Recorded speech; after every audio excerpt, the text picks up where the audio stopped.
We're going to speak the unspeakable. That's tough to do. We live in a world that no longer values courage, a world that rewards cowardice. Oh, so brave, so brave. It's really important to recognize the people who will stand up for what is right. And today's guest has courage.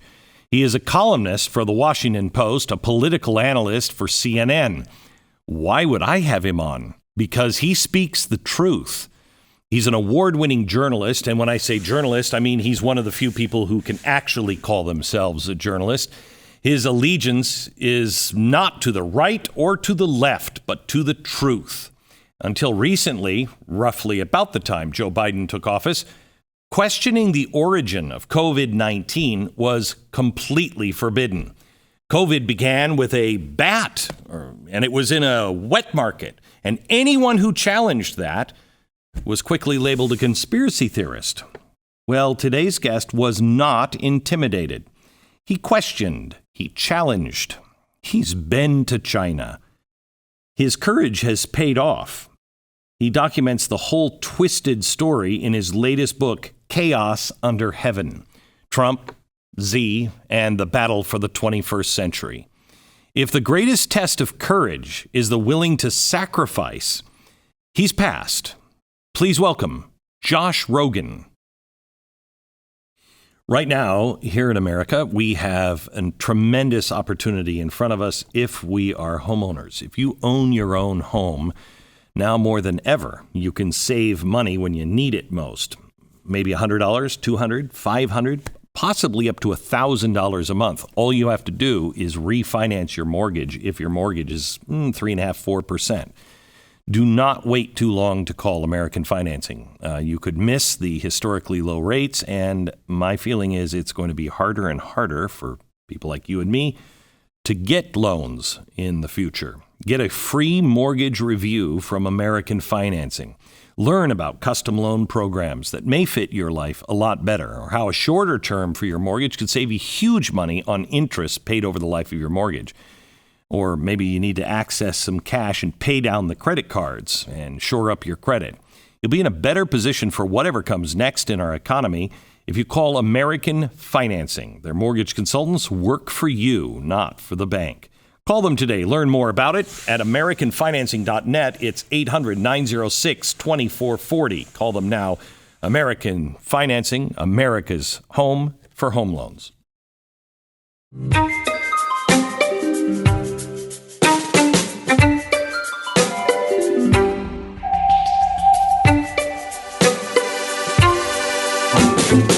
So, Josh, when we first spoke about COVID, you were exposing the possibility of a lab leak. Then we spoke when Fauci, I think, lied to Rand Paul. Would you agree with that? I don't know what his intentions were, but he definitely said things that were false. Put it that way. In my day, that was called a lie. In other words, he could just be totally wrong. I don't know. Doubtful. Now China this week is saying that the virus is man-made, except we made it and sent it over there. Is that where we are? Glenn, I happen to believe that the origin story of how we got into this pandemic is the biggest story in the world and the most screwed up story in our public discourse. And it's for a number of reasons that you and I have discussed, including the fact that our leading scientists like Anthony Fauci have distorted and misled the American people as to what was our relationship with these Wuhan labs. Also because the Chinese Communist Party puts out like a series of ever-changing propaganda lines that don't make any sense on their face, including the one that you just mentioned, that it came from the United States and Fort Detrick or some other such nonsense, including the fact that Democrats refuse to join congressional investigations to unearth the origin of the virus, including the fact that the Biden administration won't release the intelligence, including the fact that the media has screwed up the story by driving a false narrative, which was that the lab leak theory was a conspiracy theory for a year before admitting that it wasn't, but failing to examine how they got it wrong. And so it really is a failure of all of our public institutions in a grand way that we're struggling to scratch our way out of right now. And that's why I think it's so important to to emphasize that, first of all, this is not a political question. The origin of the coronavirus has nothing to do with whether you're a Democrat or Republican. It has nothing to do with whether you like Trump or you don't like Trump. It's a crucial bit of history and a crucial bit of scientific information that tells us what we need to do to make sure that we don't have a pandemic every 2 years. And this is why I think that we're nowhere, despite the fact that after a year and a half, finally, we can have a discussion on a podcast about the lab leak theory without getting canceled. That's nice. Don't get me wrong. That's better than it was a year ago. But in terms of actually uncovering the truth of how we got into this dystopian reality that 7 billion people are living through, that's still going on, no, we're nowhere. There is no real investigation, partially because the Chinese government won't allow it and partially because the U.S. government won't push for it. It is phenomenal to me that they still wonder why some people won't take the vaccines. You've been lying to us in one fashion or another for the last year and a half. And at the beginning, you can say, well, we didn't know. We just didn't know this. We didn't know that. We were all kind of in it together. But we aren't all in it together. The big corporations won. The little guy was screwed. Some became little mini dictators in different states. The mask was good, then the mask was bad, then the mask was good, and then 20 masks you had to wear. I mean, it's crazy. Every institution has either lied or covered or was just smarmy. Every single institution in the United States that was involved in this.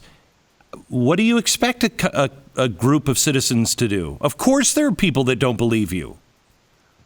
Well, right. I happen to have to agree with everything that you just said. All of our institutions failed. All of our medical leaders, all of our government leaders, our media leaders, they failed us. The first responders, they performed valiantly and continue to do so. And they are the true heroes of the pandemic. Everyone else. And, I was trained as a mainstream media journalist for 17 years to trust the scientists, right? That's what you would think. But then it's shocking to people to learn that, oh, wait a minute, scientists, even public health officials, are human beings. And sometimes they make mistakes, and sometimes they have conflicts of interest, and sometimes they actually lie, and sometimes they're actually corrupt. And, sorting through those things is supposed to be the job of the media, but it failed because the mainstream media got caught up in its own war with the right-wing media and its own war with the Trump administration, which, again, has nothing to do with the origin of the coronavirus. It has nothing to do with the lab leak theory. It's just Washington being Washington and getting caught up in its own BS. And, it's one thing to say that, okay, in the first months of the pandemic, we can excuse a lot of those mistakes. A lot of people were getting sick. There was a lot of confusion. There was a lot of misinformation. I get that. But here we are 18 months into this thing, a year and a half after the outbreak. And not only is there no sort of accountability, there's no even sort of mea culpa to say that, okay, well, our institution screwed up.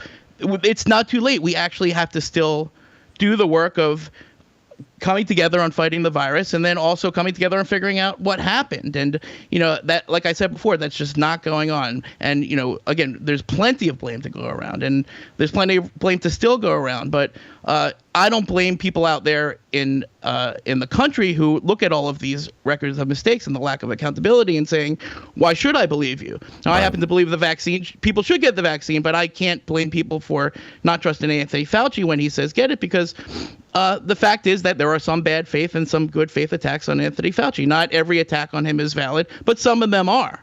And the ones that I agree with happen to be the ones about how he is thwarting congressional investigations and distracting people from looking into this lab leak theory. And there's a reason that he's doing that. And the reason is because in this case, he has a conflict of interest. I don't believe in this case he's a bad person or he's trying to get the world sick. I think he has a conflict of interest. His research is tied to those labs. He helped fund those labs. It doesn't mean he funded the virus. It just means that he was involved with them and he was giving our money to them. And his job was to oversee them. But he also did give money for the research that may have led to this virus. Absolutely. But this is where I sort of think that, as we were talking about before,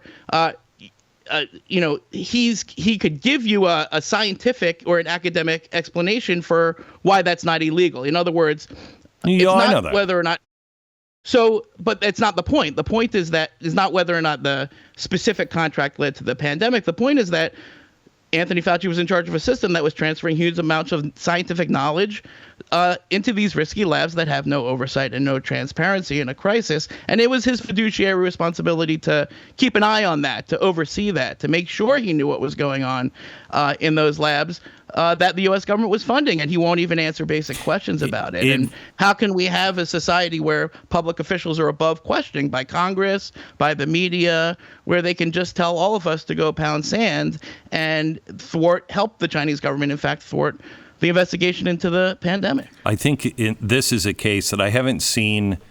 I haven't seen anything like this probably since Nixon, where the crime is not as bad as the cover-up. I think if Fauci would have come out early and said, yep, we were doing work with the lab, here's what happened, it may have been a problem, and I take responsibility. If he would have done that right away, I think Americans would have accepted him and said, okay, all right. But because of this weird cover-up, I don't think there's going to be any forgiveness in the end, if we ever find out.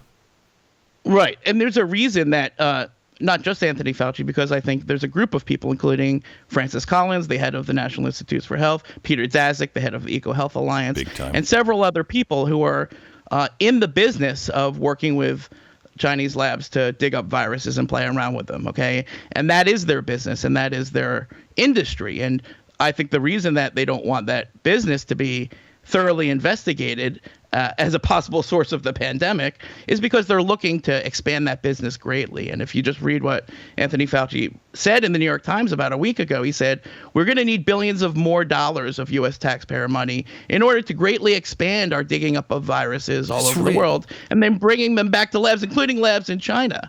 And that's his plan. He wants to double the size of his organization. He wants to his theory is that we didn't do enough of this research. And all I'm saying is, okay, well, shouldn't we find out if this research caused the pandemic before we expand it sixfold? Correct. Shouldn't we at least do the investigation? It's not to accuse Anthony Fauci of starting the pandemic.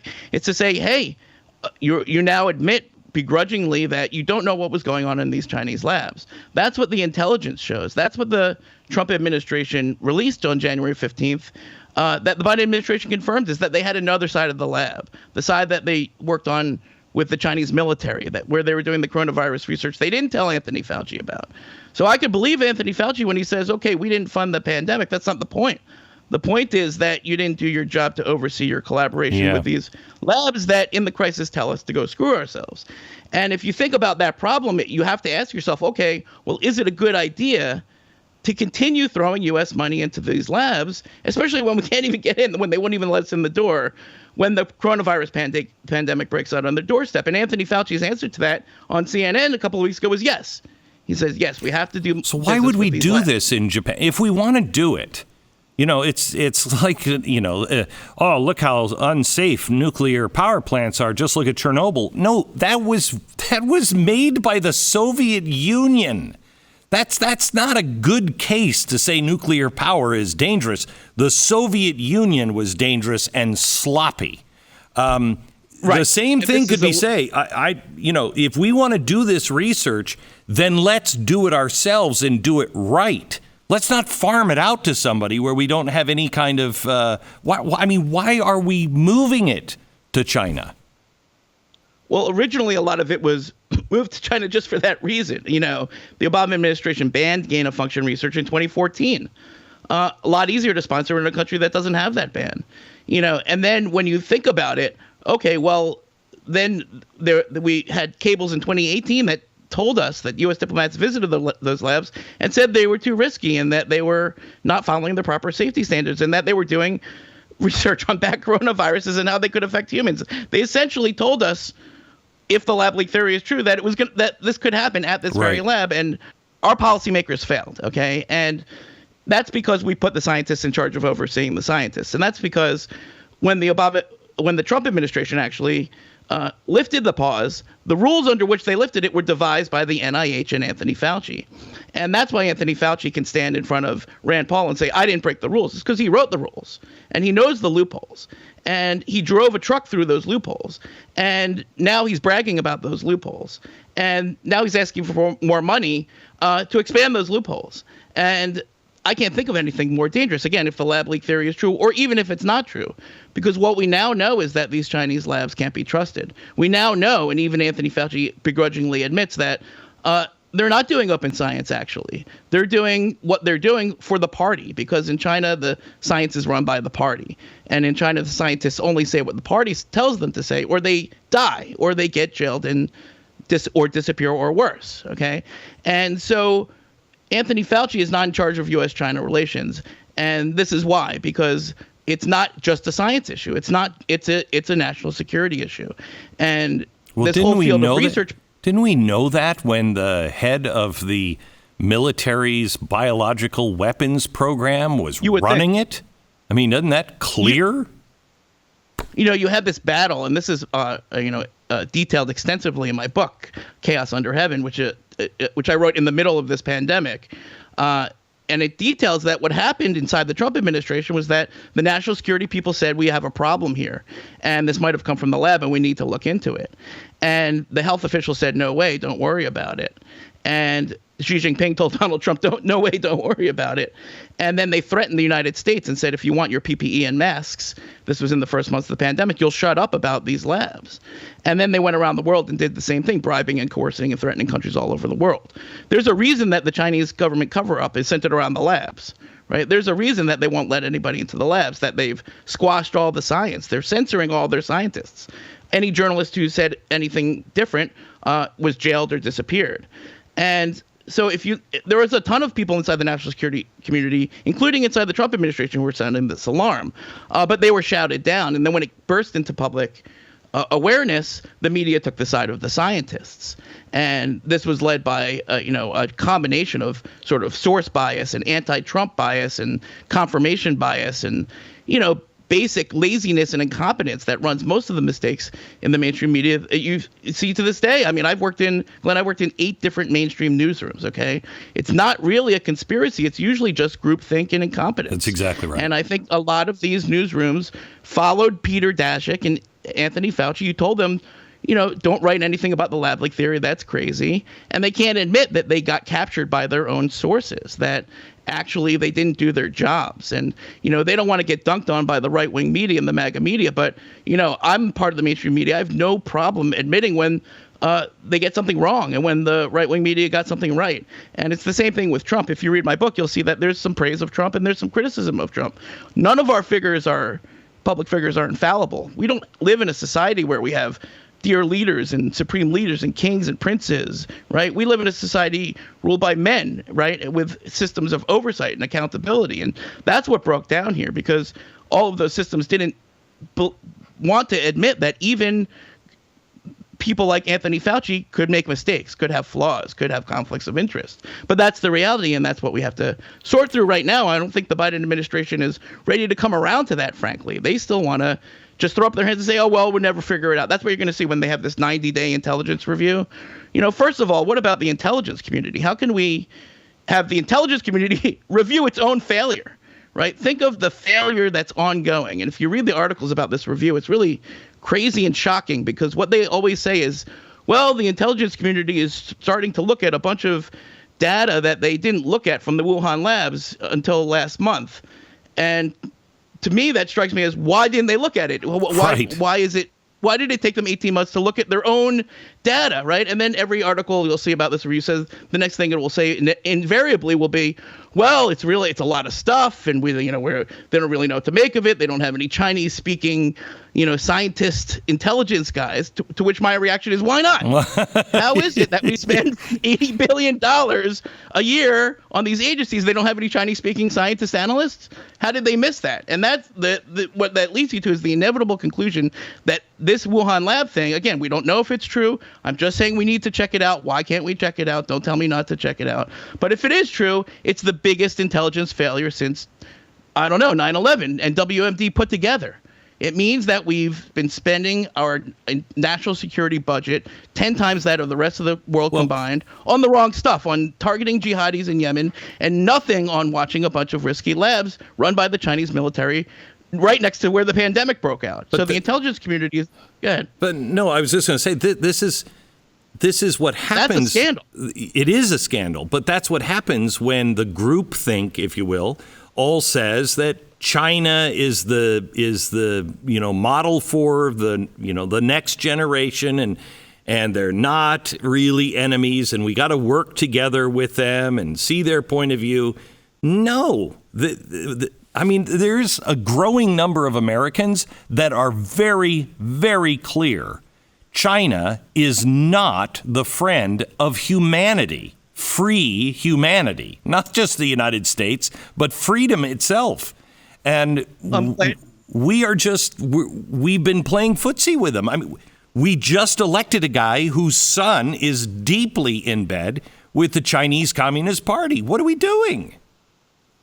Well, I'm glad you framed it that way, because it really is the existential challenge of our time. It is not the same as the Cold War, but it's on the scope and the scale of a Cold War. And by the way, a Cold War is not the worst outcome of the grand competition with China. A hot war is the worst outcome. And in order to avoid that, what I say is that we have to do more to confront the problem now, that inevitably, as you look through history, totalitarian, pseudo-religious, genocidal, expansionist dictatorships expand until confronted. Invariably, it happens every single time.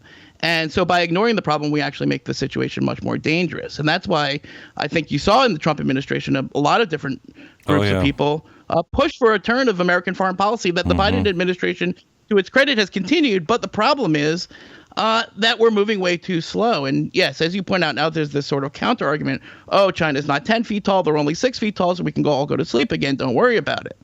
And to me, that seems that part of that is driven by the corruption of people in the business class and the Wall Street elite who are making money off of funneling our money and technology to China. Some of it is the simple fact that, a lot of these communities haven't woken up to the realization that our collaboration with China is being weaponized on their side. It doesn't matter if we think engagement and cooperation is wonderful and that's going to cause the Chinese government to liberalize economically and then politically, and then they're going to become just like us. China doesn't feel that way. Xi Jinping doesn't think that way. We know it because that's what he says. Okay. And we have this crazy discussion about China in Washington where no one listens to what Xi Jinping says. And what he says is very clear, that he wants to shape a world order to make it safe for China to achieve its dream. And that dream includes making the world safe for autocracy, repression, and all sorts of malfeasance that affects us in our daily lives. And if you're sitting at home wondering if you're going to get the coronavirus and you haven't seen your grandmother in a year, then you know that somehow, we can debate how much, that what happens in China affects us.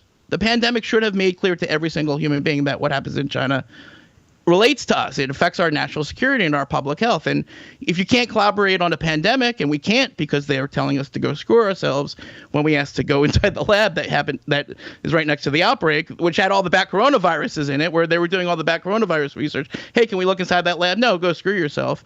If you can't collaborate on that, what can we collaborate on? What's the thing that we're supposed to collaborate on? Climate change? Well, to be honest with ourselves, China's building coal plants faster than the rest of the world combined. Human rights? I don't think so. They're committing a genocide. Trade? No, it doesn't look like that's going to work either. Oh, how about pandemic prevention? Well, they just showed us in very clear terms that that's not going to work either. They're going to weaponize our engagement against us if they can. And our job is to protect ourselves and to protect the American people. And if we can do that in collaboration with free and open societies around the world, that would be great too. It's about a year and a half ago that I brought Rough Greens home to Uno. And my dog is a completely different dog now. I hear from people all over the country all the time have had the same experience. They've heard me talk about Rough Greens on the program. And, a lot of times, as I would be, they're skeptical. But they get a little bit from a free bag from Rough Greens for their dog. And as soon as they sprinkle it on his food, the dog wolfs it down. It's good for him. It's chock full of vitamins and minerals and probiotics and omega oils, all the things that make your dogs healthy. Now, my dog was easy from the first time he tried rough greens. Uno was in love. Some dogs might take a little bit of time to get used to the new flavor. Dr. Dennis Black, he's the inventor of rough greens, doesn't want you to not try it because of that. So he's got a special gift available right now, a free bag of rough greens for your dog to try out. All you pay for is shipping. Just go to roughgreens.com/Beck or call 833-GLEN-33, 833-GLEN-33, roughgreens.com/Beck. So what's it going to take? If not this, what's it going to take? I think, first of all, what I say is that, we have to understand that, the China issue in our politics is getting hyper-politicized to our detriment.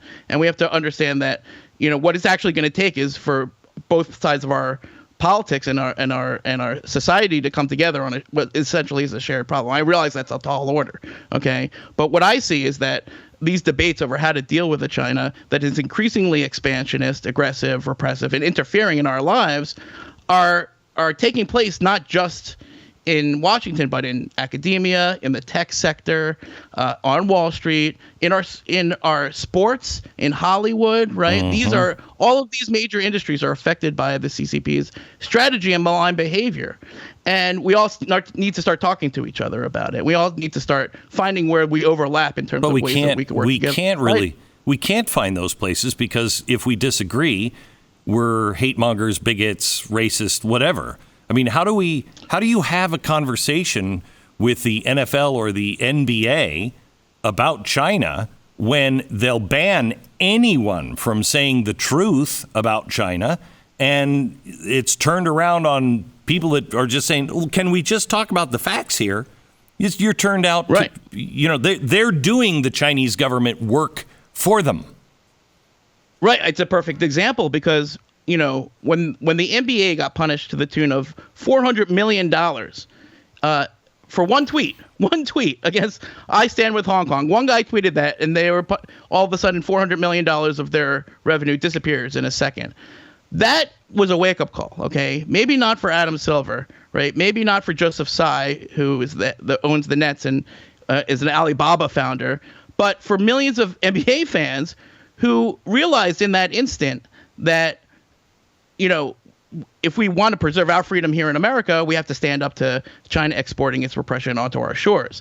Now, of course, the NBA totally screwed that up. But what I say is that, okay, well, the NBA is not actually a foreign policy organization. And rather than dunk on them, what if the government went in and said, hey, listen, NBA, rather than just bashing on you for doing the wrong thing, which you clearly did, what if we offered to use our diplomatic power and our economic sanctions and all of this to stand with American corporations to tell the CCP, no, screw you. You can't punish the NBA for one tweet. We're not going to stand for it. What if we brought together all the leagues that Chinese people like to enjoy, and they all got together and said, no, our people can tweet what they want, or you'll have no NBA in China, and then you'll have to explain to your own people why LeBron James is no longer coming to town. These are ways that the public and private partnership could be established. We're not doing that, of course, because we're not sophisticated enough in our policy and in our discussion, which leads me to the next way that we sort of get at this, which is to have conversations like the one we're having right now, Glenn. This conversation, right? This is an hour and a half of thinking about this problem in a nonpartisan, non-political way, right? You and I come from different parts of the media environment, different parts. I'm sure we have different ideologies on various. It doesn't matter, because on this issue, you and I both realize an essential truth, which is that this is a problem that can no longer be ignored, that it's going to take the entire country and our entire society to wrap our heads around. It doesn't mean we all need to overreact. It doesn't mean we need to rush into toppling the CCP. It just means that no longer can we countenance the part of our political discourse which says, never mind, it doesn't matter. The CCP is not going to take over the world, and we can just let it go. Because it's clear to everyone that I talked to when rolling out this book, and I talked to people on the left and the right. I went on from Joe Rogan to Steve Bannon. I don't care. I say the same exact thing, this is an American problem. This is a problem of free and open societies battling what is a rising danger and a rising threat.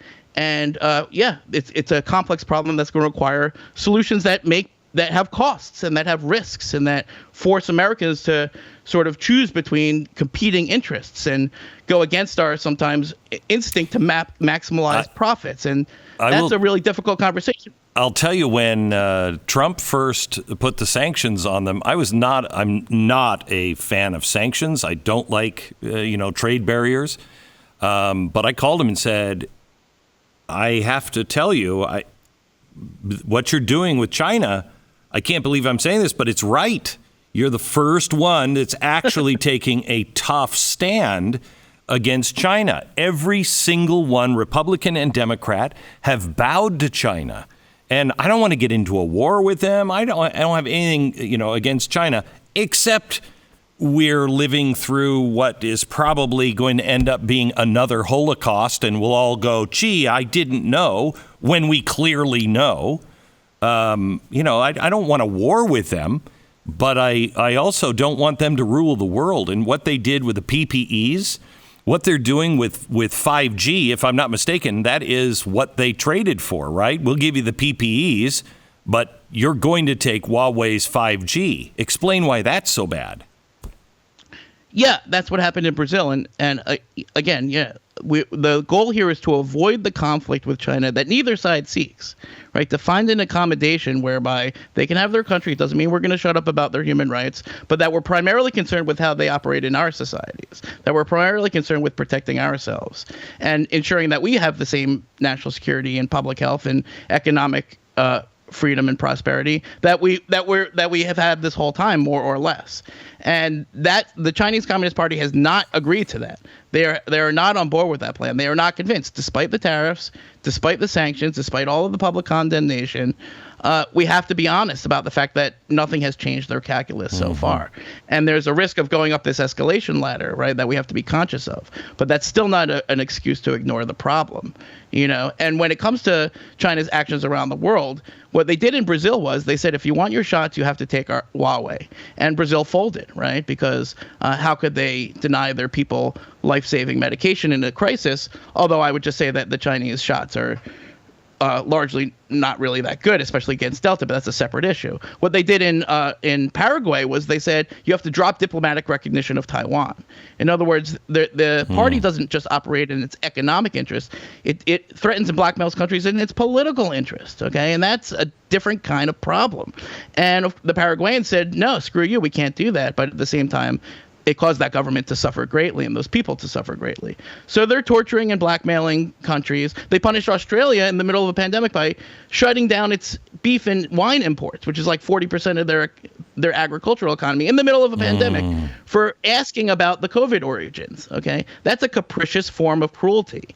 And what the world is seeing now is that China is a national. Everyone thinks, oh, America is not superpower. That's no good. Oh, look at all the mistakes that we've made. Like, yeah, I agree with that. Okay, mistakes have been made, right? The interventions, I get that. People are sick of our military interventions. We may differ on the exact policies, but there's no doubt that mistakes have been made in American expansion around the world. But big time. People are getting the last 20th century. A lot of it is because of America intervention, one way or another. But here's the crazy thing.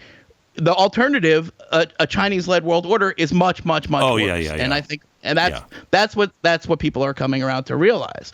And that doesn't just apply to free and open societies. If you're in Africa, if you're in Latin America, and you're dependent on your country's survival to pretend that like the Uyghur genocide doesn't exist, that's a tough position to be in. We should be more active in engaging those countries. We should learn from the mistakes of the 20th century. But the bottom line is that a Chinese-led world order is a very scary world to live in. It's a world where not only are we not able to sort of practice our what we call our way of life, our ability to speak freely and but we have a world where the Chinese model would be exported, a package of authoritarian tools, surveillance and AI and prisons and monitoring that they will sell to any dictator who's willing to purchase it. Sometimes they'll just give it to them, and we could see many examples of that all over the world. And that means millions and millions of more people in horrible suffering on our watch. And we should care about that. Let me go back to the coronavirus for a second. You mentioned the Delta virus being worse. The bat lady has come out and said, oh, there is much worse than that coming. What are your thoughts on this? And what is coming? And why should we listen to the bat lady? Right. Well, let me tackle the last question first, because, the Dr. Shi Zhongli, who ran the bat coronavirus research, still does at the Wuhan Institute of Virology for 15 years, has been the one that they put out to talk to the international community. The problem is twofold. One, as we mentioned before, if she says anything that counteracts the party line, she goes to jail. We never see her again, and her whole family goes to jail. She knows that, right? So she can only really say the party line. But two is that what she is saying actually is demonstrably false in some cases, and in other cases is at odds with what the U.S. government is saying. In other words, she's lying in some cases. In some cases, she's calling the U.S. government liars. So picking through all of that and understanding it through the lens of a Chinese Communist Party propaganda operation is an interesting project in and of itself. But all that gets us to spare the viewers the details of this lie and that lie, is that we can't trust what Dr. Xi says, okay? And we can't trust what the lab says because, again, if they say the wrong thing, they're going to die. So we just have to understand that. But the core of what she's saying, I think, is in this particular instance is true, which is that we are only in the third or fourth wave, and there'll be many more coming. And the longer that this festers, the worse the variants will get. And isn't it usually the opposite? Doesn't it? Well, if you ask that's a good point, because if you ask Robert Redfield, who was the head of the CDC, who went on CNN in February and said that it probably came from the lab and then disappeared, right? He's like in the Federal Witness Protection Program. Where is that guy? He gets on CNN and says, not only do I think the virus came from the lab because I know what was going on in that lab. Remember, he's a virologist, unlike Anthony Fauci, immunologist, unlike Peter Daszak, zoologist. Virologist Robert Redfield said, I think it came from the lab because of the way it acts. Because a super virus that acts this way, that came out so transmissible to humans and is even that much more efficient at being transmissible to humans as it mutates, indicates that somebody tinkered with it. That's what he said. Okay, and then they called him a racist, and he got canceled, and he's gone. And we haven't heard from him since. So I think what you're seeing is that a lot of these countries, again, more and more scientists are coming out now just to say, first of all, there's no way to rule out that the outbreak was linked to the lab. Second of all, just because some scientists say you can't see the lab's work in the virus doesn't mean anything, because it could have been connected to the lab, but you wouldn't be able to detect it. In other words, scientists don't have the final word on this. And third of all, we have to investigate the labs whether the Chinese government wants us to or not. And that's not going to be easy, but that's something that we must do. And the intelligence community can't do it by itself because they have a conflict of interest, because they screwed it up already. Okay. And that means more congressional investigations, more public investigations, more releasing of intelligence, and more coalescing of the international community around a real look into this thing. I mean, we didn't even get to talk about the WHO yet, but if you just look at what the WHO is proposing, it's laughable. Okay, it doesn't make any sense. They're proposing to negotiate with China to get back into the lab, which the Chinese government has already rejected, which they already tried once and wasted a year trying to do. And so, again, Glenn, this is not to be an attack on Anthony Fauci. This is just to say he can't be in charge of this investigation. He can be a witness. He could be a material witness, okay, but he can't be the prosecutor. And we're going to need somebody else to do that investigation. And if that person would like to stand up, that would be great. Yeah, and I was going to say, who would that be?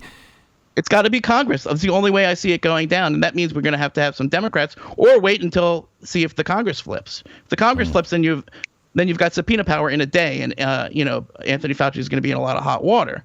If it doesn't, then we're going to need some brave Democratic senators, I think, to say this is important. I think you see some of that now. They're testing the waters. They're waiting to see what the Biden administration comes up with. I'm here to tell you the Biden administration, doesn't have any political incentive to get to the bottom of the pandemic. Now, they don't care, right? They're not invested in the lab leak theory or the market theory or anything, because they weren't around. It wasn't on their watch. Their hands are clean. At the same time, if it does turn out to be the lab leak theory, or if they press too hard for an investigation, well, that upends their delicate relations with Beijing. They're going to need a climate change deal with Beijing. That's going to make that more difficult. It's going to throw their progressive left-wing members under the bus, because they've been saying the lab leak theory is racist for a year and a half, even though it's not racist. I mean, if you think about it for 2 seconds, I always thought the markets in China have bat soup. I always thought that was way more racist, if you just think about it, than lab then there was a mistake in a lab, right? That's not a racist thing to say. It happens all the time. But Chinese people that eat bat soup seems more. But anyway, the left got that totally wrong. Are we really? Have you ever been to China? No, I have not. There's markets everywhere. You go everywhere. There's markets. They call them wet markets. There's markets. Yeah. You can't go anywhere without running into a market. Okay.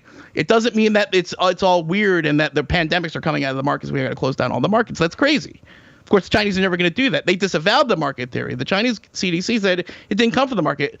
But, the Faucis of the world don't care. They're just like, oh, yeah, it's got to be the market. And maybe there was a palm civet, and we got to go look for raccoon dogs in markets all over Southeast Asia until we find the one with the pandemic virus in it. And I say to those people, go to those Indonesian caves for 10 years. Don't call us. We'll call you. Have fun. If you find the palm civet, that's the source of the pandemic, let me know. And meanwhile, someone else has got to investigate all these bat coronavirus labs. I mean, don't we pretty much know the origins of almost all of these viruses pretty quickly? It depends because this kind of gets into the statistics argument where a lot of people say, well, most of the viruses statistically come from nature, which again is like interesting, but not actual evidence and not relevant. We only care about this one, right? We don't care about, and I think the lessons that you can draw from the SARS pandemic was that, yes, they eventually did find the source host. Yes, it did take a very long time. But the other things that we can draw from the SARS pandemic is looking at the Chinese government's response. They hid the outbreak for 4 months. They hid the science. They lied to the world about the outbreak. People died because of that, okay? And they did the exact same thing here. So, people are focused on the science. I'm saying focus on the party. Focus on the system of the country where it broke out. And you'll understand much more about how we got into this terrible, terrible mess and how we're still in it. And that's what people don't understand is that we're not dealing with open science. We're not dealing with an open society. We're dealing with a genocidal regime that has no compunction about killing its own people, much less killing us. Once you sort of Go ahead. No, go ahead. Once you internalize that, then it explains a lot more about how they've been acting, and then you realize the soup that we're in, and that's when you realize, oh, maybe it's not a good idea to give them billions of more dollars to dig up more dangerous viruses and bring them back to more Chinese labs to play around with. That's crazy. That's a crazy thing to do if you understand what's going on in that country right now. Are we kind of America in the early 1930s with Germany, where now history, you kind of look back and you're like, okay, that was a really bad idea. But we had Nazis here in America. There was the Nazi Bund Party in New York and New Jersey that was happening. You had Nazis or sympathizers in our universities. We just scooped up military spies that were in our university from China. And for some reason, Joe Biden decided to let the DOJ not prosecute any of those guys. I can't think of a reason why we would do that, but it seems very reminiscent of another decade. Yeah, I mean, again, I think the World War II references, like the Cold War references, tell us some things that we can learn from and are also imperfect in fundamental ways. And so what I get from, because everyone's like, oh, well, what do you want, a Cold War? We're going to go into a Cold War. And I'm like, wait a second, don't use the Cold War as a political cudgel to tell me not to confront the Chinese Communist Party.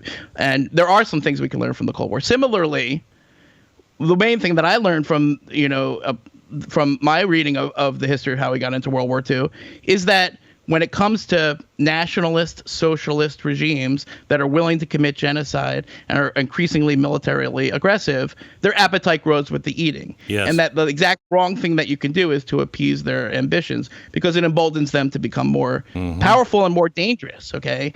And that's when I look at Hong Kong and I look at the Uyghur genocide. That's what I think. I think, oh, that's appeasement because the world is standing by and doing nothing. And a few sanctions here and there from the Biden or Trump administration doesn't mean squat when it comes to 2 million people in concentration camps right now as we're having this conversation. And in my book, I describe in great detail how the U.S. and the rest of the international community stood by while millions of Hong Kong residents fought valiantly to preserve the limited freedoms that they had and lost. Okay, and we didn't do squat to help them. And now we're trying to clean up the mess afterwards. It's too late. And then I look at Taiwan and I think, okay, they're next. and they know it. Okay, and do we know it? And are we going to stand up this time, No. or are we going to let? But it's essentially a democratic country. Okay, and I've been to Taiwan. It's a country for all intents and purposes. I don't care whether the U.S. government recognizes it or not. Those people are not part of the PRC, and they don't want to be. And they're not powerful enough to stand up to Beijing on their own. Is that going to be the next domino to fall? And if you think about, what had we done something different in Munich, or had we done something different at this stage of the World War II? Yeah, I think that's the lesson that we need to draw. Not that we're at World War II, but that, hey, appeasement is how we made the situation much more dangerous. That's a pattern that we're repeating right now, for sure. If we would have stood up in Hong Kong, Taiwan would not be next. Possibly, exactly. And why would Xi Jinping, and a lot of people talk about a military invasion of Hong Kong. I don't think that's what's going to happen. The model that Xi Jinping used in Hong Kong was to threaten military invasion, but to use all of the other elements of coercion to just get it under heel. And that's political interference, economic coercion, just screwing with their information environment, buying up all their media, jailing all of the people that say anything that you don't like, and turning the country from within. That's what they did in Hong Kong. And yes, there was a lot of violence too, but not a really full-scale invasion. So I think that's what you're going to see in Taiwan.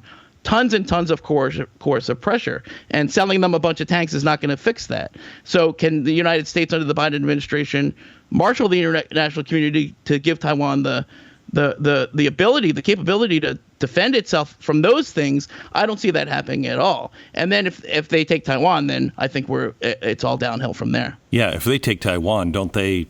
Well, I mean, where is the stop? There is no stop on them. Exactly. And that, again, the appetite grows with the eating. That's how expansionist, nationalist, socialist regimes tend to operate. So again, I think we have a window of time that's dwindling fast to convince the leadership in Beijing that there's another way. And that will include some decoupling and some trade-offs and some costs and some behavior changes on their part for sure. And they're not convinced yet. All signs point to this getting much worse.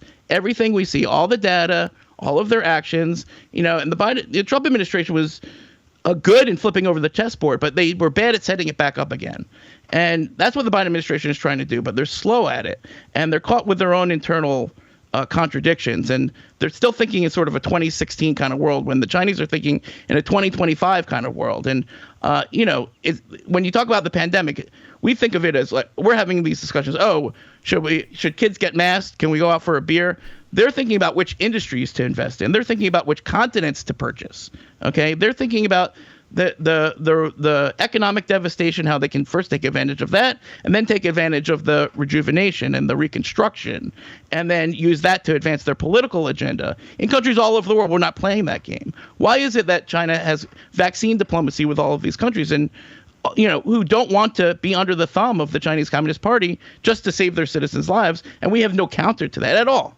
We're giving our shots mostly to the COVAX system, which is the WHO, which crazily enough is not only taking our good graces, but then taking our money and paying it to, guess who? The Chinese government, to buy Chinese shots that don't work, to give third world countries crappy Chinese shots that were paid for by the U.S. taxpayer, because that's how stupid we are. That's how far we are behind in this thing we call competition. If we're funding the UN, which is getting fleeced by the Chinese to actually make the situation worse, because if you have bad shots, you have a false sense of security, and these countries make bad policy, and it just leaves us in this nightmare even longer. But the Chinese get paid off of that. That's crazy. That's a broken policy. That's only one of the 100 things I could mention that we need to fix. The world is becoming a very complex place. I want to take a minute and talk about body armor. Can't believe I do body armor commercials, but that's the world we live in. It has never been more important to protect your rights. It sadly seems that things aren't going to get better anytime soon. You may have seen things already that you would never have imagined seeing right in your own hometown. Being prepared means more than keeping food and, on the table and gas in the car and a 72-hour grab bag. It's time for possibly you to consider body armor as a way to keep your family safe and secure during these troubled times. You might not know it, but body armor is legal in all 50 states. It's never been this affordable, and it's easy to purchase.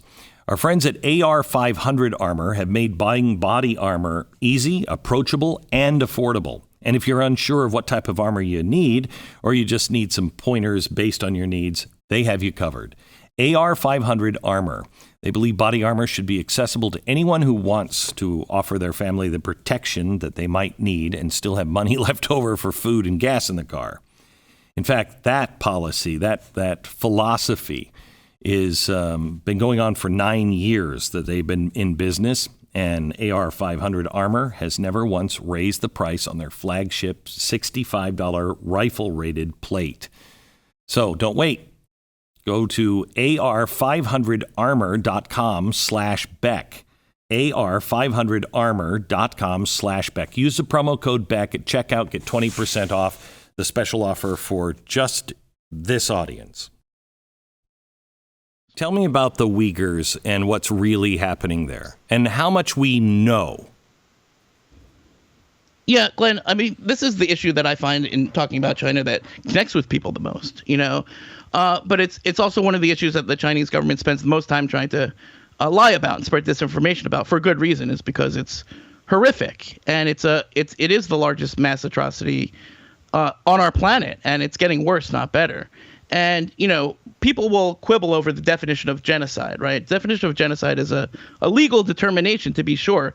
And essentially, it has two requirements: destroying a group of people in whole or in part with the intent to reduce their population. Now, there's two things in there: destroying the people and the intent.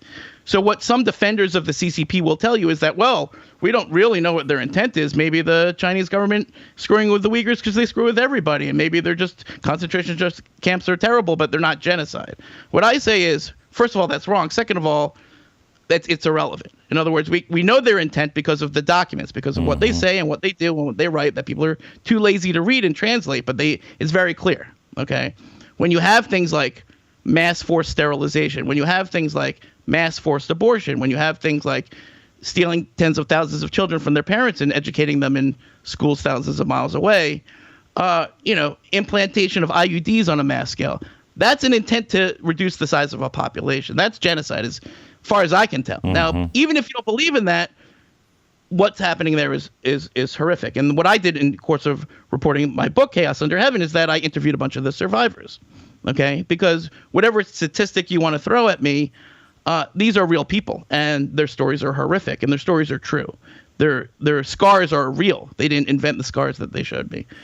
And the stories are make your skin crawl, because essentially what started in Xinjiang as sort of a slow erosion of their freedoms, now you can't go to the mosque, now you can't eat pork, now you can't wear a beard, now you can't study your own language, now you got to go to school in Mandarin, evolved into something much more sinister, which was massive surveillance and monitoring at all times. In other words, the entire province is an open-air prison before you get to the camps. Your life is already horrible.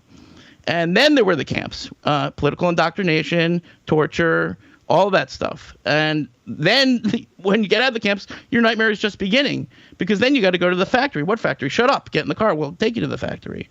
And now you're, stitching together Nikes or picking cotton for the rest of your life. You're not, you can leave the factory. You can't go home. You don't have a choice, right? You're not a slave because they'll pay you, but it's forced. You're not allowed to say no. And if that wasn't bad enough, right? Millions of people who lost all dignity and agency, lost their children, their homes, their culture, their language, their right to wake up and do the job that they want to do, or any job that they want to do, practice their religion, all of that. If that wasn't bad enough, what we see now is that the Chinese government is expanding that model to other places. And the camps are coming to Tibet, which has been through enough, believe me. And then next they're going to go to Inner Mongolia. And there are 57 Chinese ethnic groups, right? And each of them has got to be living in morbid fear, okay? And, I don't believe that, our country is perfect when it comes to race relations or its treatment of Muslim Americans, but we never put 2 million of them in camps, okay? So it's not the same. In other words, whatever criticisms you have of the U.S. government, and I have many, this is not the same. This is something that our society was supposed to have evolved past. It is the only word that you could use for it is evil, which is a very serious word, which is a word that deserves justification and explanation, but it's a word that somehow we can't seem to do without, because when we see it, we have to call it out because we see it so plainly. So why are these companies, I mean, is it just money? Why are these companies knowingly engaging? Why is Facebook? Why is Google? Why are they engaging and actually helping them do these things? Is it just an IBM and the Holocaust kind of situation? Some of it is corporate greed. Some of it is that these companies are actually not American companies anymore. They're international companies. They don't really have any allegiance to our country or to our values at all. Some of it is willful ignorance.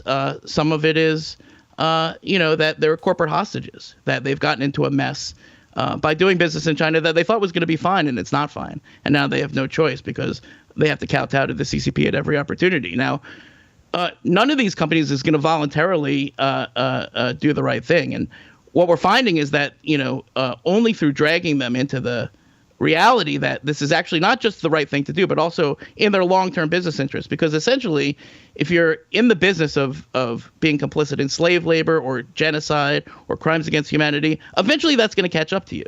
The problem with U.S. corporations is that they only care about the next quarter. And the problem with the Wall Street firms is that they actually understand the long-term risks, but they don't care. And really, I have a more sympathy for the corporations that are corporate hostages of the CCP than I do for the Wall Street firms that are funneling money into the Chinese system, including the companies that build the concentration camps, including the companies that build the cameras that sit atop the concentration camp walls, including the companies that build the missiles that are pointed at us and that are hacking our intelligence services. And that's just the greatest transfer of wealth and power and influence from America to China that I've ever seen, and it's happening all the time. And just look what's going on Wall Street these days, Glenn. Did you see, like, in the last month, and I wrote a column about this in the Washington Post, in the last month, the Chinese government started cracking down on its own companies, right? Because they're in their own existential power grab mess, and they're evil and nasty to each other. I think of it like a mafia organization, Glenn. That's what the CCP is. That's how you have to think about it. It's the largest extortion racket in the world. The party goes around to all of its corporations. They're like, oh, nice company got there. Be ashamed if something happened to it, and then they go do that. They do that to every country, and sure enough, each one of these companies has to pay up. But the crazy thing is that when they did that, they cracked down on Tencent and DD Global and just ruined these companies. American investors paid the cost. Hundreds of millions of Americans are invested in these companies that are building the machines that are pointed at us. And that's because Wall Street is making fees on both ends. And that's because they're prizing short-term profits over the long-term credibility and integrity of our capital markets and our stock exchanges.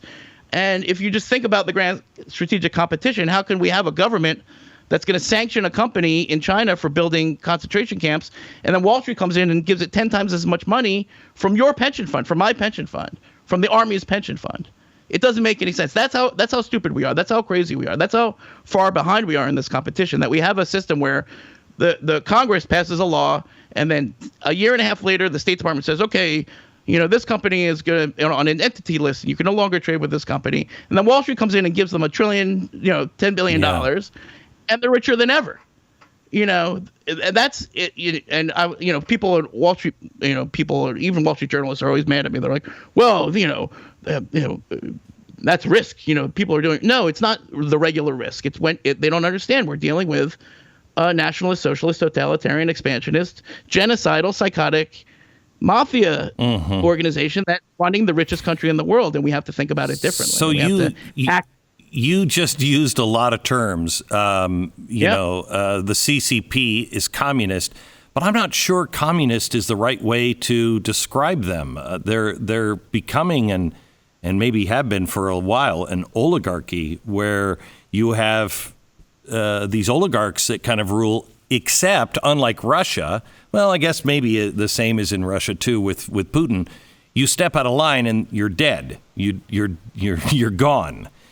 So right. What system do they actually have now? I think it's a cartel. I think that's the most accurate way of describing the party. It's a criminal organization that runs a country, and they have. Do they believe in anything? Does President Xi believe in anything? They believe in their own. they believe in their own survival and accumulation of power, which for them is going swimmingly, by the way. Yeah. They are the richest organization in the world. They're much more powerful than any other organization. Donald Trump, one of the reasons he admired Xi is because Xi had all this power. Donald Trump couldn't control his own legislature. He couldn't control his own economy. He couldn't do the things that he wanted to do because he was mired in this broken, dysfunctional Washington system. He was very jealous. And he told Xi this all the time, that Xi could just do anything he wanted, president for life. Doesn't that sound great? Now, the problem with that is that, we still think of it as like, oh, just a regular government. So we send our deputy Secretary of State to meet with their foreign minister, to sit around the table and think about let's have a committee, to build a commission, to have strategic discussions. and that's what we've been doing for 40 years. The strategic and economic dialogue became the economic and strategic dialogue. Then it became the comprehensive economic dialogue. Then it became the comprehensive economic and strategic dialogue. And the Chinese are laughing the whole time because they're sending all of these bureaucrats at us to keep us busy while they actually do what they want to do at the party level. And there's a ton of stories like this in my book where people go to China and they meet with like the foreign ministry guy and they're like, oh, this is great. Everything's gonna be great. And then they don't realize that guy is worthless. And think about the trade negotiations, right? Even the Trump, who was it, Lighthizer, he kept saying, oh yeah, we got to bet on the reformers in China. We got to, if we just support the reformers, they're going to liberalize. It's going to be great. That's not happening. Okay. And, we just have to be honest about that the party controls everything, and it's merged with the security state in a very nefarious way. So basically what you have is a security state, like call it a deep state, the MSS, the Ministry of State Security, some really evil guys, murderers, okay, and crooks, right? And then you've got the party, and they've melded together into a super faction, and it's all factional, like any mafia family. You've seen The Sopranos, right? Mm-hmm. They will kill each other. Tony killed Chrissy in the end. He strangled him to death. That's how they are, okay? And Xi Jinping will murder anybody who gets in his way. So how do you deal with that? I think you deal with that like the FBI deals with any criminal organization, right? If you were the Justice Department and you were trying to bust up the mob, that's how you deal with the CCP. And so it leads you to a bunch of different policies than the ones we're performing now, which is to let's start 7 dialogues about arms control and check in 2 years and see what happens, which is, really, really awful. So what should we be doing? Give me some example of the way you would treat the CCP. So this is it depends on which part of the problem that you're talking about. But first of all, I think we have to be honest and clear about what we're dealing with. In other words, we have to view every engagement with them through their lens. In other words, if we have a scientific collaboration, for one example, we have to read their documents about viruses. You know what they say about viruses, Glenn, in their own documents? They say that viruses, especially coronaviruses, are a dual-use technology that has military applications. That's what they said. It was in Chinese, so nobody in NIH or the intelligence community can read it because apparently then everybody speaks Chinese for some reason. But that's what they said. They said they want to become the best in biowarfare dealing with viruses in the next 10 years. Now, if you read that and you understood it, and then you thought, okay, well, maybe we should pay attention to our virus collaboration, that would lead you to a number of steps. It doesn't mean we can't do it. It just means you have to have more oversight, more account. You have to be clear about what you're dealing with. Same thing in our markets, right? We can't leave the oversight of investing in Chinese companies to JP Morgan Chase because they don't have our best interests at heart, okay? And so means we have to inject national security into our discussion about protecting our capital markets. It means we have to figure out what to decouple and what not to decouple. We can't live in 2 different worlds. We can't live in 2 different, existences. It's not going to work. We're going to have trade. We want exchanges with Chinese people. We have to separate the Chinese Communist Party from our discussion of China or from the Chinese people because, they're not responsible for the things that they're leaders are doing in most cases. You wouldn't blame the Italian people for the mafia, right? So you wouldn't blame the Chinese people for the CCP. It's not their fault. And in order to have a relationship with China that doesn't veer off into that, where we have to have those exchanges. Now, that's all very complex. So in other words, there are no simple solutions. And if you look at a sector like the academic sector, well, that's where things get a little sticky because we want to have exchanges, but we don't want to have them on China's terms. Mm-hmm. We don't want to have to shut up about the Dalai Lama in order to have an exchange program with a Chinese university. Of course, that's what they would want, right? When Chinese students come here and we want their money, right? The schools want all that money. That's like how all of our colleges are surviving or getting rich or whatever. We have to make sure that their rights are protected, right? That they're not getting spied on and that they're allowed to actually participate in our universities and not just sit there and monitor each other until they all get scooped up or their families get scooped up. So in essence, there's 1,000 things that we need to do. And all of these things have costs and risks and require us to have tough conversations and often put our own political BS aside. When you think about like information and how to deal with Chinese propaganda, right? It's not really a Democratic or Republican problem. It's an American problem. When you think about the NBA, well, that's something that the private sector and the public sector are going to have to put their heads together on. We just don't operate that way, because as I'm sure you believe, in America, we guard our institutions, guard their independence from the government fiercely and rightly, right? That's our system. But this is a problem that they can't handle on their own. Is that a problem? I mean, is that our system anymore? The government look at your FBI. Pardon me? Right. Look at your FBI example. The FBI went and charged, and the DOJ charged a bunch of Chinese scientists, right? That's an expansion of the security state, clear as day. But that's one that I support because there were a bunch of Chinese spies spread throughout our institutions. So that's two different values. I'm against an expansion of surveillance and monitoring and all, but at the same time, I want them to find the actual but it seems to me that we're using now many of the early techniques of China to monitor. We are starting to see tech and the government start to merge together. We're seeing our Justice Department, our Capitol Police are now, this is a quote, they're now becoming an intelligence agency. The Capitol Police? What is happening to us? I don't think we have. I think we're on the same road, it seems. Yeah, no, I find myself agreeing with you. We can't become the thing that we're fighting. Yeah. Okay. We have to figure out a way to be the best version of ourselves without sliding into the authoritarianism that makes them so effective. But give me the thoughts on how many in Washington, A, really know the threat, B, are interested in it, or C, look at it as a friendly situation, or worse yet, I kind of like their system. How many people are actually like the regular American that says, I don't want to be like that? Yeah, I'll give you the lowdown. Inside Congress, there's a bipartisan consensus for being very, very upset about what's going on in the U.S.-China relationship and then doing essentially nothing about it. Right. And there are thousands and thousands of bills that get introduced. And every single time the congressman or the office or the senator's office calls, Josh, we got a solution. We just introduced the bill. I'm okay, tell me when it passes, because almost none of it gets implemented. And if you just saw the huge China bill that came through the Senate, the Schumer bill, right? Because Schumer was supposed to be the Democrat who's tough on China.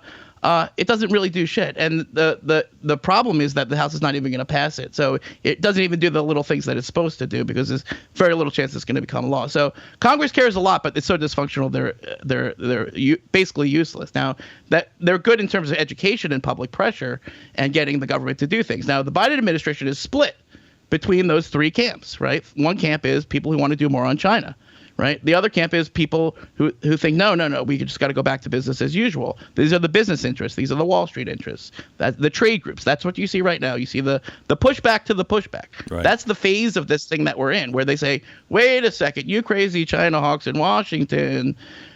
China's not 10 feet tall. They're only 6 feet tall. Go back to sleep. We're fine, okay? And that's pretty nefarious because that's fueled by lobbying money that's directly linked to their business inside China. So it's by its nature corrupt. And then the third team is the political team. Now, it's interesting because in the Biden administration, they know how to read polls, right? And the polls say that Americans want a tougher approach to China, Democrats and Republicans, across the board, except for even the both sides of the Republican Party. Now, the Democratic Party, you still have the progressive left, which is warning that this is going to become another military-industrial complex destination for trillions of wasted funding. And we can get into that if you want to, but almost the entire political spectrum of voters now realizes that they want their government to protect them from increased Chinese malevolence. But the Biden administration, despite the fact that they lean towards that, is basically caught up in its own processes. And they're just not doing enough. They're just not doing it fast enough. How much of those processes? I mean, when I saw Hunter Biden's art show, it was so clear to me, even before I knew that they were marketing this art to the Chinese, not to Americans, not to the Europeans, to the Chinese. It is so clear how much of the way we react or don't react to China is influenced, do you think, by direct money? Yes, on both sides. And to be clear, I think the public record shows quite clearly, and just from what is not in dispute, that Hunter Biden and James Biden were doing business with shady Chinese characters by trading on the Biden family name for years to the tune of millions. I don't think that can be honestly disputed. Nevertheless, it's something that we're not allowed to talk about. And what I would say is that I think that's nefarious, and that they and corrupt, and that they knew what they were doing, and that they should answer fair questions about that. At the same time, the Chinese Communist Party does that to everyone, to any elites they can capture on both sides. There's a story in my book about Neil Bush, who shows up in China, and strange women keep arriving at his hotel rooms to have sex with him. And they ask him that in his divorce proceedings, in the transcript, his wife's lawyer says, Mr. Bush, didn't you find that unusual that strange women in China kept coming into your room to have sex with you? And his answer was, yes, I find that very unusual. That was it. So this is what we have. We have the Chinese government willing to throw money and or favors at any elite who's willing to be corrupted. And so we're only as strong as our weakest link. And the best way to prevent that corruption is by exposing it and by naming and shaming those Americans who are on the dole, who are taking the money. And that's tough, because what the Chinese government does is they launder it through something called the United Front, which is a network of organizations and entities, Hong Kong billionaires, Thai billionaires, Malaysian billionaires, whatever, Taiwanese billionaires, who do the party's bidding by funneling billions of dollars into our institutions, into our systems, to corrupt them from the inside. And that United Front system is a very tough thing to talk about, but there's a ton of it in my book, Chaos Under Heaven, if you want to learn more. But the bottom line is that rooting that out is part of the essential part of the competition. And it's not just one party. It's they will literally corrupt anyone who will take the cash, who will take the dangle. Let me go to journalism for a second. You've been a journalist for how long? 18, 19? 17 years. 17 years. Yes. Okay. About that.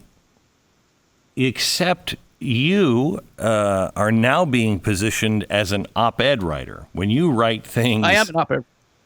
So you don't have all of the research that you're doing on China. The Washington Post, you don't think belongs off an op-ed page and into news? Okay, so I'm employed as an opinion columnist of the Washington Post. In that opinion column, I do a ton of reporting because of my background as spent the first 15 years of my career, I was a straight news reporter for 7 different major publications. That's not uncommon at the Washington Post. They have a long history of columnists who do reporting: David Ignatius, Robert Novak, you name it, Walter Pincus, going all the way back. So, yeah, I get it that there's a need for transparency in the paper, but yeah, I have a job where I can. My boss likes to say we like to figure out what's going on before we figure out what we think about it. And that's what I try to do. I try to give my opinion, show my work, be transparent with my biases, and also tell my readers something that they didn't already know before. And if I do that, then that's a good day at being a Washington Post columnist. Now, what goes on in the news side of the Washington Post, I have no idea. We have a firewall. But I'll just say that, like in newsrooms across the country, I think what you're seeing is a blurring of the line. That as I look around the newsrooms, not singling out anyone specifically, I see a ton of opinion on the news pages and a ton of news on the opinion pages. And that's not necessarily a bad thing as long as readers know what they're getting and are educated enough to sort through it. Well, that's where I think. Hang on just a sec. That's where my confusion comes, because there is more news in the opinion pages many times than there is in the actual news section. It seems like the news section is afraid or corrupt, and the newspaper says, well, let me give this to you, and you do that, but it's in an opinion. That way we can distance ourselves from it. Right. I mean, again, I think that my theory is let 1,000 flowers bloom. That I think in America we have a long tradition of straight news, opinion news, and hybrid news, and that dates back to our founding fathers. And that's all good. And the Washington Post doesn't tell me anything to write. I write what I want, and no one's ever told me what to write or what not to write. Right. And so I've used that freedom to report on this story because I think it's the most important story in the world, that the pandemic affects all of us, and that to understand the pandemic, we have to understand the U.S.-China relationship and vice versa. So sorry, not sorry for doing a ton of reporting. That's what I'm going to do as long as they allow me to do it. And, as for the newsrooms, again, I think, and again, not talking about the Washington Post specifically, but what I've noticed in watching what's happened with the lab leak story, just for one example, is that they're just not perfect, that they make mistakes, that they are susceptible to groupthink and confirmation bias and source bias. And it doesn't matter what part of journalism you're in, those are things you have to be aware of. And I know from watching you all these years, that's something that you pay attention to very carefully, that you're constantly examining your own assumptions. You have to. And that's you have to, because with new information, it changes. And the important thing is not to be right at the beginning. The important thing is to be right at the end. And the only way that you could be right at the end is if you're willing to admit you might not have been right in the beginning. So in other words, the process of journalism should be a constant revision. And that doesn't matter if you're an opinion guy like you or me, or if you're on the news guy or whatever. It's the process. The integrity is in the process. And that's where I think a lot of journalism has gone wrong, is that they've forgotten about the process of professional journalism, which is not really about news or opinion. It's about, am I doing my best to understand my biases, to do the legwork, to make sure that what I'm saying is true, and then to engage the counter arguments honestly and truthfully, even though I disagree with them. And that's what I think about when I go to write a column, whether it's news or opinion or what else. And I think there are still a lot of people in mainstream journalism who are doing that every day, but the lab leak theory was not a great example of that. When you look at what's happened... That makes sense? Yes, it does. When you look at what happened because of COVID and the steps that the American government took to pour money into big business, into Wall Street, into the banks, and just screw the little guy, how is this going to be written 100 years from now, do you think?